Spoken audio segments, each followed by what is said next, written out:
The dopest podcast in your ears. It's some fun shit. You can ride, you can vibe to it. Goddamn. I want to break it down. That's to some, basically all I. I'm for glad both he of us. did it. Yeah, I want to break it down so we can both get some highlights and all that other shit. Get into it for real. But I think, like you said, I think Atlanta, maybe just our age range, we hold this goddamn era in such a high regard, right?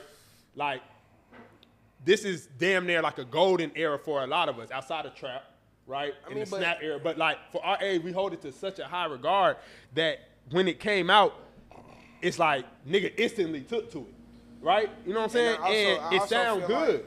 Like, it translates well to where we are is now. I also feel like if a nigga from your era recreate some shit from your era, you gonna fuck with it regardless. Right. Facts. It's just like, bro, if John came out right there and said, I'm finna recreate some crunk, you know what I'm saying? Yeah, I'm gonna do with a the crunk Yin Yang album. Twins and shit. He go get Yin Yang, he go get Scrappy, he go get The East Side Boys. Yeah. Like, you know what I'm saying? He go get the real and he make some shit. I'm sure that shit gonna go up. Yeah. If it sound good and the people from that era gonna support it as if, you know what I'm saying, like they should. Like, Yeah. So that's why like folks who giving this shit a negative look, like a negative perspective is basically They just not tuned in. Y'all probably just didn't really understand. Y'all probably wasn't fucking with that wave, that era back then. Yeah. Y'all didn't know. It's that simple. You know what I'm saying? So like to jump on it and be like, oh, this not good or this not, man, That's a lot of shit trouble. hard. But I Especially think for what it's gonna be. that's the only down part of it being Metro. Cause niggas was, I think Good, who was even in here too, he thought it was some Metro shit, but I'm like, he didn't know better, cause if you hear Futuristic Summer, why the fuck would you think it's regular Metro? Right. You know what I'm saying? Like, but he probably just wasn't super familiar. He's familiar with the sound, but not like the whole thing. So, I mean, yeah. I don't know. But I think a lot of it translates good now, so I think that's good too. But I want to do some highlights. You know, we both could just kind of give some. I think he did good with getting a lot of people who are influential in this time, right? Like he got it hosted by DJ Spins, right? He had Bobby Critical on there. He had DJ Plug on there. He had the Space Invader sound all on that shit. Like, I think the attention to detail he did on a lot of it was fire to make it reminiscent of that era, right? A lot of the beats. Beats. I think he even said that. Sound like shit sound like it was made. Recycle. Yeah, it sounded like it was literally from back then. What you call it? Also, some other highlight. Dro, J Money. I don't know why I had J Money in my back. Dro and Schoolie were the MVPs to me on this whole album. Yeah, I said it was a Dro and Schoolie album, but you know, J Money did good. Personally, J Money held his own. Like, first of all, this what they got to understand when it comes to J Money.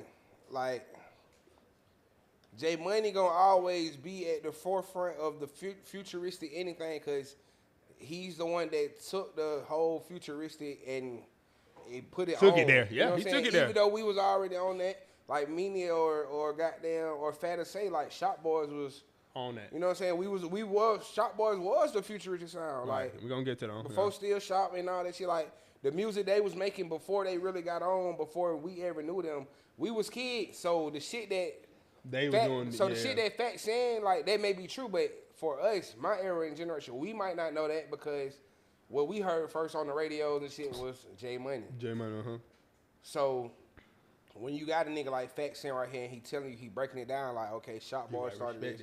Yeah. And then he telling you like, nigga, the same studio that we recorded these songs in, that was J Money recorded that album at. Goddamn, LA was pulling up there. Yeah. Everybody in that futuristic era was pulling up to that one was studio. coming to that studio. Big Bank Autumn. So it's like, okay, bet. Like, so you got to understand that.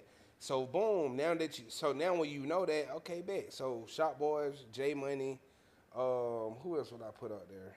Lay, Dro. Like, far as that whole futuristic sound, futuristic era, them is the grown-ups. Them is the adults. Yeah. Then you got the niggas that's in our era, like Schoolie, Arcade in general, Guapo. Cooley, he was a part of this shit. For sure. 100%. You can't have a swag era without swag committee. Yeah. Like, oh my Cooley God, specifically. man, Young Cooley, man. Like, he was all on the first Rich Kid like, mixtape, 36 he's not 36 one of the pioneers of this shit. Yeah, can't cap him down. Can't cap him down.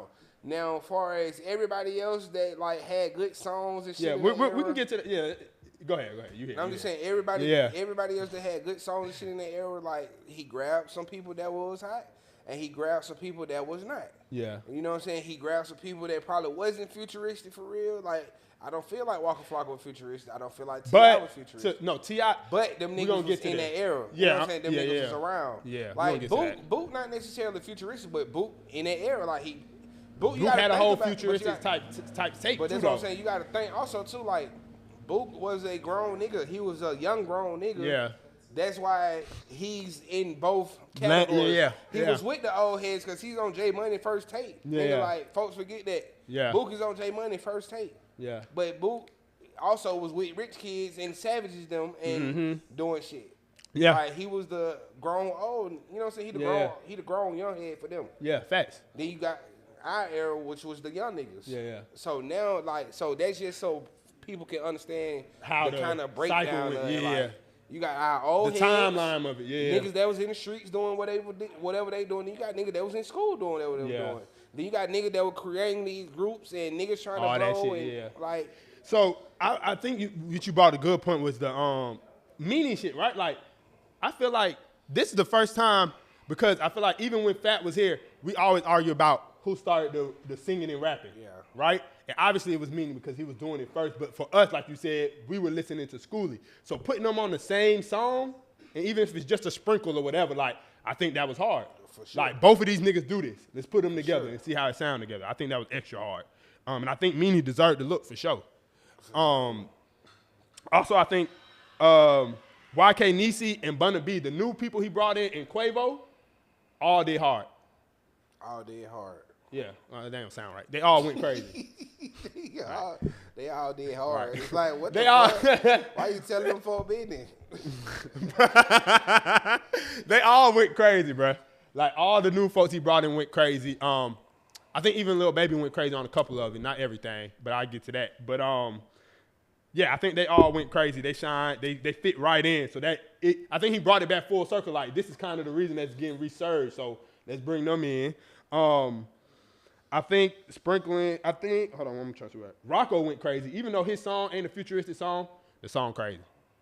Rocco went crazy. I fought having Rocco on there. I just feel like. I feel like he was still that era too. Nah, for sure. But I was just gonna say, bro, just the Rock that I know, he could have went hard. Like I'm not gonna say that he could have went hard because that was a good song. That was a good. That shit was fire. He was talking crazy. He was talking, but see the Rock. You probably want a different energy. That's what it is. This was more laid back. That's exactly what it was. This was like, you wanted more like we ain't going steady. Like, you know how Rock can get the good morning shit, but this was more the laid back flow he was having. So I'm with you. You know how Rock can get like. I mean, he was laid back, so I understand it. But he was still talking his shit though. When you listen to that shit, like it's crazy. He was going crazy, so I ain't mad at that. It's some Rocco verses that I heard that I feel like this is the best rapper ever. You know what I'm saying? Facts. Like, I'm with you. Bro, energy, flow, cadence, like, and he having wordplay. Wordplay, crazy. Like, bro, it really can go. Yeah, so I think that's only disagree. I think he was there with the wordplay, but you're right. The energy was not there. It's just the energy. Yeah. It was a good verse. Don't get me wrong. I just know that, I just don't heard some Rock that you like. But this is the greatest nigga I ever heard. Right. Shit, like. Yeah, I ain't mad at you. Yeah. But I think this whole project just shows that mainstream artists don't have to make mainstream music, right? I feel like this it's okay to make your regional music or your certain sound or a passion project, essentially. It's a passion project. I don't know who calling somebody. Motherfucker loud. It's hell. But okay, so I want to get into some unexpected shit. Some expected and unexpected. Like I said, I ain't expect Quavo to sound this good on this shit. Like, even rethinking of who to get, I still wouldn't get Quavo. Like, I didn't expect that shit to match for real. Quavo can make a hit. I'm talking about with this era. So I'm not, I guess it feel like you can put Quavo in any era, he can make a hit. Yeah. He one of them niggas that he go well, he mesh well with a lot of different artists and shit. So I wasn't worried about Quavo. It was unexpected to me. Again, because he used the same flow. He didn't even switch. Like, it just fit so well with this shit. I just didn't think it was, I don't know. I ain't have it. If you hear other songs and shit by Quavo, but you gotta think he probably, even though he from Gwinnett, brother, he grew up on it. Yeah, it ain't even about that. It's just about. No, I'm saying that's why he sound like he grew up on this shit. So he knew. Right, I was just telling Danny that. You know what I'm saying? You could tell Dave was influenced by it for sure. And make it, you know what I'm saying? If he ain't get on there and bullshit. So when you said you was like, why? Well, you and other people like, why T.I., why 2 Chainz? Why Lil Baby? Did I say I thought you said why T.I.? I thought you just said that. Like, you didn't expect T.I. But or you just something. named 3 niggas. I said YTI. I was saying you and other people. I'm talking. Oh, That's why I started with T.I. okay, nigga. okay. Damn. I was Making saying, sure, don't be putting that. Boy, hey, I ain't say nothing. bruh. Some folks was like they wasn't that era. I just But feel like I just feel like they wasn't that era, but as far as Tip, for sure, it just. I feel like he had too. He was connected too much to it. I just feel like it just didn't give him no justice. That verse. Oh no, yeah, the song was nice. That song ain't do no justice for Tip. It didn't do no justice. Of course, Tip was in that era, like but Tip he wasn't making other futuristic. shit, you know Yeah, what I'm saying? but he had, like you said, with the Dro, the LA, and the Rich Kids. He had a hand in all of them. Right, you even hear how you rap on Ain't I? Like Yeah. Rap flowing purple label. Ain't it rich as I could be? Like he still rapping. Made it for through real. my situation. These niggas on Futuristic. We melodic and saying what we saying. J Money. Yeah. And Tip, rap flowing purple label. Ain't it rich as I could be? Made it through my situation. Ain't it blessed as I could be?